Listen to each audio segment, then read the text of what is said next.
PCOS, PCOD പോലെയുള്ള രോഗാവസ്ഥയുള്ളവർക്ക് ഫൈബ്രോയിഡുകൾ വരാൻ സാധ്യതയുണ്ടോ?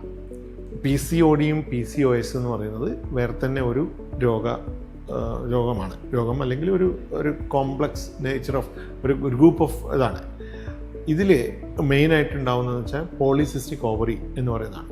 ഓവറിനകത്ത്, അണ്ഡാശയത്തിനകത്ത് ഒന്നിലധികം ഒരുപാട് സിസ്റ്റുകൾ ഉണ്ടാകുന്നു, ഫോളിക്കിൾസ് ഉണ്ടാവും. അതെല്ലാം ഈ ഫോളിക്കിൾസ് എല്ലാം ഹോർമോൺ ഉണ്ടാക്കാനുള്ള അവസ്ഥയുണ്ട്. അങ്ങനെ വരാം. അപ്പോൾ പലപ്പോഴും അതിൻ്റെ ലക്ഷണങ്ങളായിട്ട് നമുക്ക് ശരീരത്തിൽ പല മാറ്റങ്ങളും വരാം. ചില സ്ത്രീകൾക്ക് അമിതമായ രോമ വളർച്ച ഉണ്ടാകും. ചില ആൾക്കാർക്ക് വണ്ണം കൂടുതലായിട്ട് വരുന്നു. ചില ആൾക്കാർക്ക് ഫൈബ്രോയിഡ് യൂട്രസ് ആയിട്ട് അത് വന്നേക്കാം. അത് നേരിട്ടുള്ള എഫക്റ്റ് അല്ല. PCOD കൊണ്ട് ശരീരത്തിൽ എന്ത് എഫക്റ്റ് ഉണ്ടാക്കുന്നു, അത് ഹോർമോൺ കൂടുന്നു. ആ ഹോർമോണിൻ്റെ ഇഫക്റ്റ് കൊണ്ട് ഇൻഡയറക്റ്റ് ആയിട്ട് യൂട്രസിൽ ഫൈബ്രോയിഡ് ഉണ്ടാകും.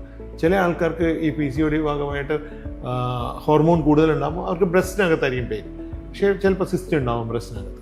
അങ്ങനെയൊക്കെ മാറ്റങ്ങൾ ഉണ്ടാകും. അതുപോലെ അകത്തുണ്ടാകുന്ന ഒരു ചേഞ്ചായിട്ട് ഫൈബ്രോയിഡ് യൂട്രസ് കാണാം.